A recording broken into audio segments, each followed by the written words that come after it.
ओम शांति। हर साल 8 मार्च को अंतर्राष्ट्रीय महिला दिवस इंटरनेशनल वुमेंस डे मनाया जाता है। यह एक ऐसा दिन है जब महिलाएं अपनी आज़ादी का खुलकर जश्न मनाती हैं। हालांकि सवाल तो मन में यह है कि इस दिन को सेलिब्रेट करने की शुरुआत कैसे हुई। क्या है वो 15,000 महिलाओं की कहानी जिन्होंने इस दिन को मनाने पर मजबूर कर दिया। कहते हैं औरत चाहे तो क्या नहीं कर सकती।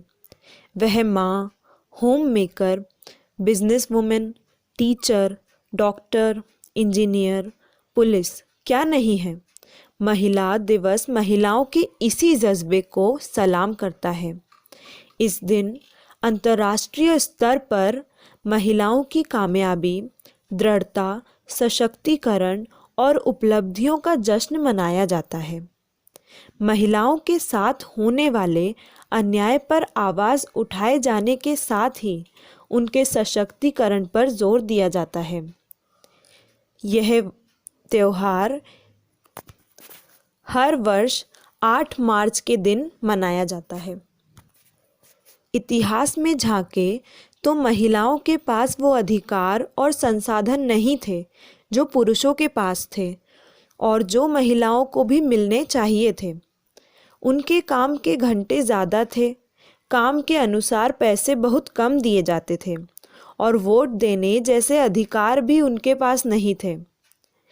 1908 में इसी भेदभाव और उत्पीड़न पर महिलाओं में वाद विवाद होने लगा और आखिर इस पर आवाज़ उठाते हुए तकरीबन 15,000 महिलाओं ने न्यूयॉर्क की सड़कों पर रैली निकाली थी। 1910 पर इस पर कोपेनहेगन में कामकाजी महिलाओं को लेकर कॉन्फ्रेंस हुई थी। 1911 में जर्मनी की सोशल डेमोक्रेटिक पार्टी की लीडर क्लारा जेटकिन ने अंतर्राष्ट्रीय महिला दिवस का प्रस्ताव रखा और 19 मार्च के दिन इसे मनाया। वहीं 1913 से 1914 में 23 फरवरी के दिन रशिया में पहला महिला दिवस मनाया गया और आगे चलकर वैश्विक स्तर पर इसे 8 मार्च को मनाया जाना घोषित कर दिया। यूनाइटेड नेशंस ने महिलाएं दिवस मनाने की शुरुआत 1975 में की थी। यह दिन सिर्फ इसीलिए नहीं मनाया जाता क्योंकि इसे कैलेंडर में दिखाना है, बल्कि इसलिए मनाया जाता है क्योंकि आज भी ऐसी अनेक महिलाएं हैं जो उत्पीड़न का शिकार होती हैं, शिक्षा से वंचित हैं, भ्रूण हत्या के लिए मजबूर होती हैं, जिनके पास काम के साधन नहीं हैं या भुखमरी में जी रही हैं। इनके लिए आवाज़ उठाना और इस भेदभाव को कम करना आवश्यक है। इसलिए आज ही के दिन इस चीज़ का महत्व है। आज भी इस दिन का उतना ही महत्व है जितना सालों पहले था। तो आइए जानते हैं नारी का नैतिक एवं आध्यात्मिक सशक्तिकरण। नारी का उद्धार, स्वर्णिम युग का द्वार। आज जब हम समाचार पत्र पढ़ते हैं, रेडियो का स्विच ऑन कर खबरें सुनते हैं या किसी सभा में जाते हैं और मंच पर वक्ताओं के भाषण होते हैं, तो प्रायः यह देखते हैं कि किसी न किसी ज्वलंत समस्याओं की ही चर्चा हो रही होती है और उन समस्याओं के भिन्न भिन्न हल सुझाए जाते हैं। प्रायः सभी देशों की राजनीति, अर्थनीति, शिक्षा नीति, विदेश नीति, व्यापार नीति पुरुषों द्वारा ही चलाई जा रही है। हमें इसका उल्लेख उलाहना नहीं है क्योंकि वे भी हमारे भाई हैं, लेकिन हम यह समझते हैं कि उसमें नारी का सहयोग ज़रूरी है एवं छोटी सी गृहस्थी भी दोनों के बिना नहीं चल सकती। आप एक परिवार का चित्र बनाएं जिसमें पुरुष ही पुरुष हों, महिलाएं ना हों। बनवाकर देख लें कैसा लगता है। एक पहिए वाला साइकिल तो केवल सर्कस में ही चलता है। खुशी की ताली 2 हाथ से बजती है। मेल मिलाप दिखाना हो तो 2 हाथों को मिलते हुए दिखाया जाता है। जिसका एक हाथ कमज़ोर हो वो विकलांग कहलाता है। एक टांग कमज़ोर हो वो लड़खड़ा कर चलता है, उसे भी लाठी का सहारा लेना पड़ता है। तो ऐसा समाज जिसमें नारी का शोषण होता हो वो समाज तो कहलाएगा, लेकिन वो एक आँख, एक टांग, एक बाजू वाला समाज कहलाएगा। और आज का समाज ऐसा ही कहलाता है। तो भले सारी सत्ता उनके हाथ में रहे, परंतु अगर वे नारी को पिछड़ा बना देंगे और सहयोगी नहीं बनाएंगे तो उस समाज में कोई प्रदूषण पैदा होंगे, कई कमज़ोरियाँ आएंगी, कई अवांछनीय घटनाएं घटेंगी और सारी व्यवस्था अस्त व्यस्त हो जाएगी। आज हमारे देश में इस तरफ ध्यान दिया जा रहा है। नारियों को अनेक अधिकार देने की व्यवस्था बनाई गई है। Women care social welfare board बने हैं। पंचायतों में नारियों का स्थान दिए जा रहे हैं।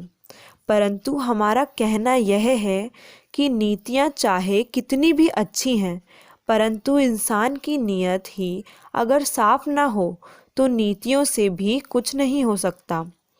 अब उन नीतियों से मनुष्य को आंतरिक सुख की अनुभूति नहीं होती।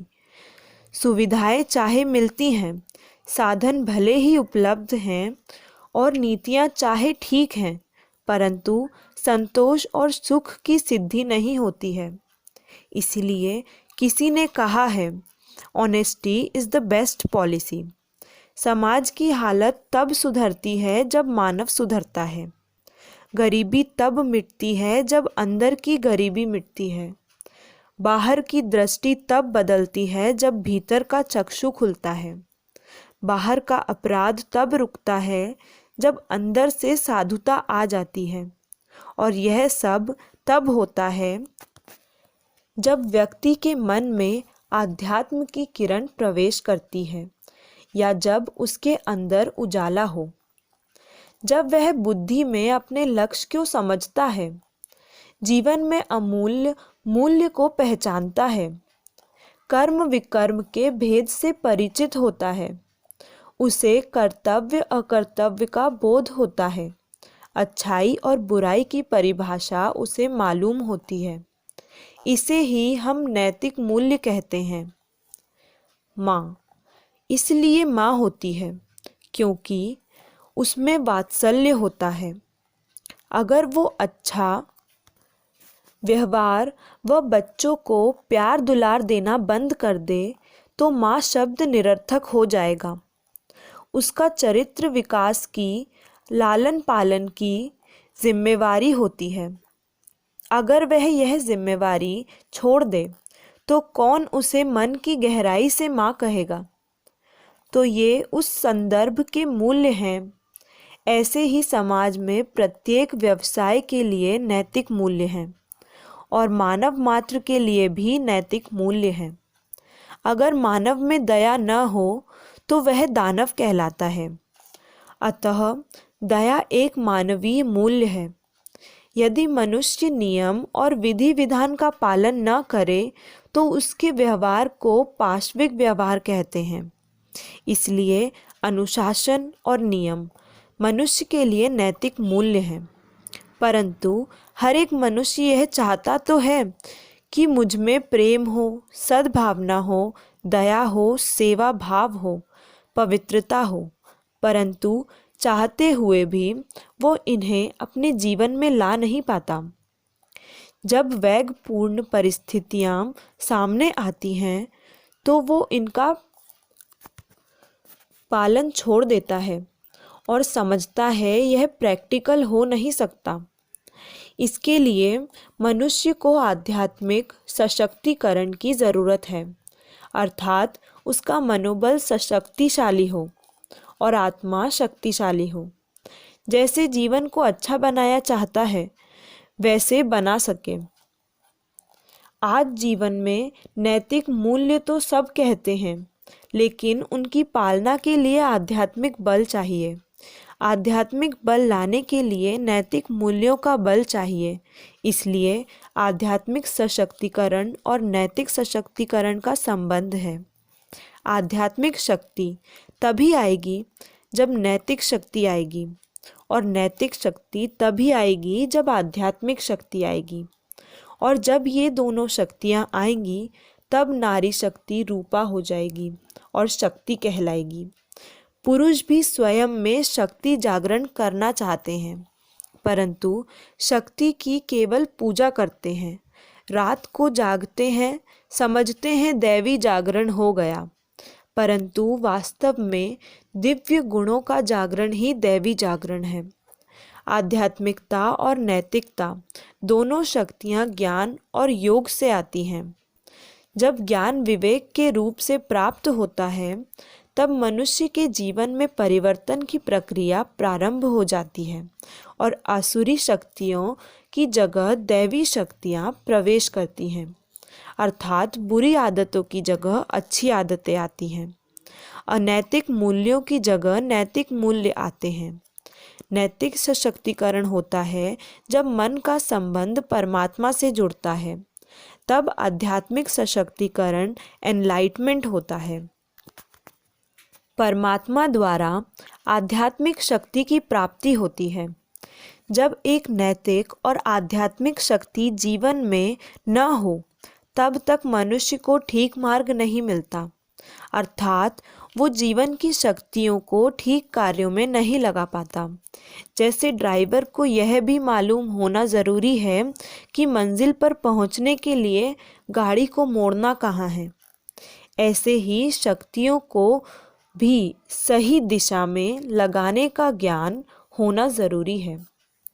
नैतिकता और आध्यात्मिकता व्यक्तियों को दिशा निर्देश देती है, उसके जीवन को सही मोड़ देती है और मंजिल का भी परिचय देती है। नारी में यह विशेषता है कि वो पालना करती है। जब वो अपनी इसी विशेषता को नैतिक मूल्यों के पालन में लगाती है तो बहुत महान बन जाती है और दैवी अथवा शक्तियों का दर्जा पा लेती है। तब वो जगत को माँ का रूप धारण कर अनेकानेक नर नारियों में भी सद्गुणों अथवा नैतिक मूल्यों को धारण कराती है और उन्हें पालना देकर विकास कराती है।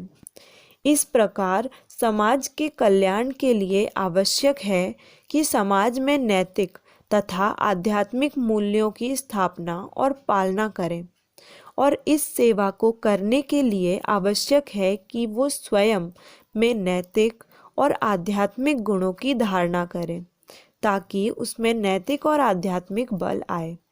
इसे ही हम नैतिक और आध्यात्मिक सशक्तिकरण कहते हैं। इसके लिए आवश्यक है कि वह ईश्वरीय ज्ञान और सहज राजयोग का अभ्यास करें। इस विद्या द्वारा ही ये आध्यात्मिक शक्ति आती है। हम कहना यह चाहते हैं कि ऐसे समाज के लिए महिलाओं में नैतिक और आध्यात्मिक सशक्तिकरण की आवश्यकता है, जिससे समाज का निर्माण हो। अगर महिलाएं आगे नहीं आएंगी तो समाज में जो आज समस्याएं हैं वह बनी रहेंगी, क्योंकि समाज में ये समस्याएं आध्यात्मिकता अथवा नैतिक मूल्यों की कमी के कारण हैं। नैतिक मूल्य पतन के कारण ही ये सारी समस्याएं हैं। अब नारी को अबला नहीं बल्कि नैतिक और आध्यात्मिक शक्ति के द्वारा सबला बनाना है।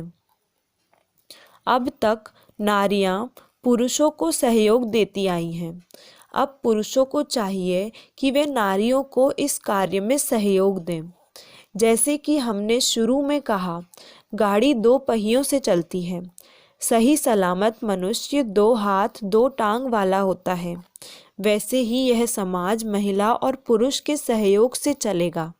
और अगर नारी सबला बनी और पुरुष अपनी व्यवसाय नीति में गलत कार्य करता रहा, तब यह समाज नहीं चलेगा।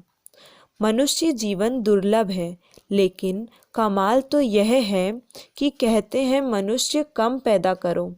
यह नहीं कहते कि गाय घोड़े कम पैदा करो, कारण मनुष्य ने अपनी दिव्यता को भुला दिया। नैतिक मूल्य खत्म कर देने से मनुष्य का मूल्य खत्म हो गया। इसलिए आज सभी मनुष्यों को नैतिक व आध्यात्मिक सशक्तिकरण की आवश्यकता है। अच्छा, ओम शांति। ऐसे और वीडियोस के लिए चैनल को सब्सक्राइब करें।